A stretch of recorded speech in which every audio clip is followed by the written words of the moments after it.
Hello అండి, అందరికీ welcome to కుచ్చు స్పెషల్ డిషెస్. ది బెస్ట్ టమాటా కొత్తిమీర పచ్చడి ఎలా చేసుకోవాలో చూపిస్తున్నాను. టమాటా కొత్తిమీర పచ్చడి కనుక ఎలా చేస్తారంటే ఇడ్లీ దోశల్లోకే కాకుండా వట్టి అన్నంలోకి కూడా చాలా బాగుంటుంది. ముందుగా స్టవ్ ఆన్ చేసుకొని కడాయి పెట్టుకొని 2 టీ స్పూన్ల నూనె వేసుకోండి. నూనె కొంచెం వేడి అయిన తర్వాత జీలకర్ర 1 టీ స్పూన్, ఆవాలు 1 టీ స్పూన్, పచ్చి పల్లీలు 2 టేబుల్ స్పూన్లు, శనగపప్పు 2 టేబుల్ స్పూన్లు, మినప్పప్పు 1 టీ స్పూన్ వేసుకొని లో ఫ్లేమ్లోనే ఒక 30 సెకండ్స్ పాటు వేయించుకోండి, సరిపోతుంది. ఇలాగా 30 సెకండ్స్ పాటు వేయించుకున్న తర్వాత పచ్చిమిర్చి 7 నుంచి 8 దాకా పచ్చిమిర్చిని సగానికి తుంచుకొని వేసుకోండి. అలాగే 2 ఇంచుల సైజ్ అంత చింతపండును వేసుకొని ఒకసారి బాగా కలుపుకోండి. ఇక్కడ పచ్చిమిర్చి మీ కారానికి తగినంత పచ్చిమిర్చి వేసుకోండి, నేను కొంచెమే వేసాను. ఇలాగా ఒకసారి బాగా కలుపుకున్న తర్వాత కొత్తిమీర 1½ కప్పు లేకపోతే 2 కప్పుల కొత్తిమీరను నీళ్ళతో శుభ్రంగా కడిగి ఇలాగా మీడియం సైజ్గా కట్ చేసుకొని వేసుకోండి. కొత్తిమీర వేసిన తర్వాత ఒకసారి బాగా కలుపుకొని పైన మూత పెట్టేసి మీడియం ఫ్లేమ్లో ఒక 2 నిమిషాల పాటు ఉడికించుకోండి. 2 నిమిషాల తర్వాత మెంతులు 1 టీ స్పూన్, ఒక చిటికెడు మెంతులు వేసుకొని ఒకసారి బాగా కలుపుకొని పైన మూత పెట్టేసి లో ఫ్లేమ్లో ఒక 3-4 నిమిషాల పాటు వేయించుకోండి.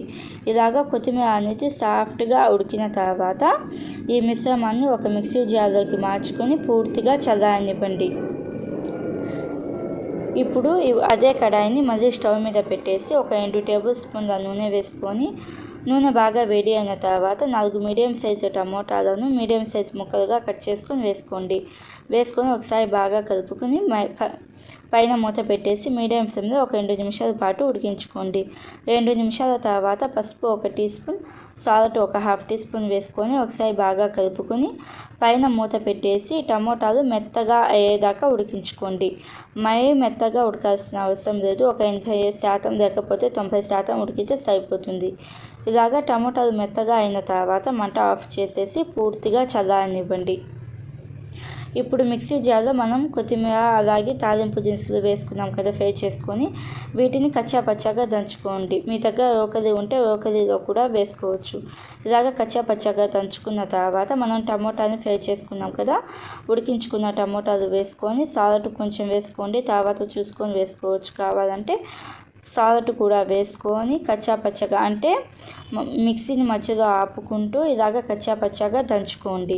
ఇప్పుడు తాలింపు కోసం స్టవ్ ఆన్ చేసుకొని కడాయిలో 2 టేబుల్ స్పూన్ల నూనె వేసుకొని తాలింపు దినుసులు ఆవాలు, జీలకర్ర, శనగపప్పు, మినప్పప్పు అలాగే ఎండుమిరపకాయలు 2 సగానికి తుంచుకొని వేసుకోండి. అలాగే కొంచెం కరివేపాకు వేసుకొని 5 నుంచి 7 దాకా వెల్లుల్లి రెబ్బలను దంచుకొని వేసుకొని మీడియం ఫ్లేమ్లోనే ఈ తాలింపును దోరగా వేయించుకోండి. తాలింపు అనేది దోరగా వేయించుకున్న తర్వాత మంట ఆఫ్ చేసేసి తాలింపును చట్నీలో వేసేసి ఒకసారి బాగా కలుపుకోవాలి.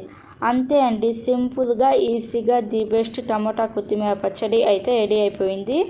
చాలా టేస్టీగా ఉంటుంది. ఒకసారి తప్పకుండా ట్రై చేసి మీకు ఎలా వచ్చిందో నాకు కామెంట్లో చెప్పండి. Thank you for watching.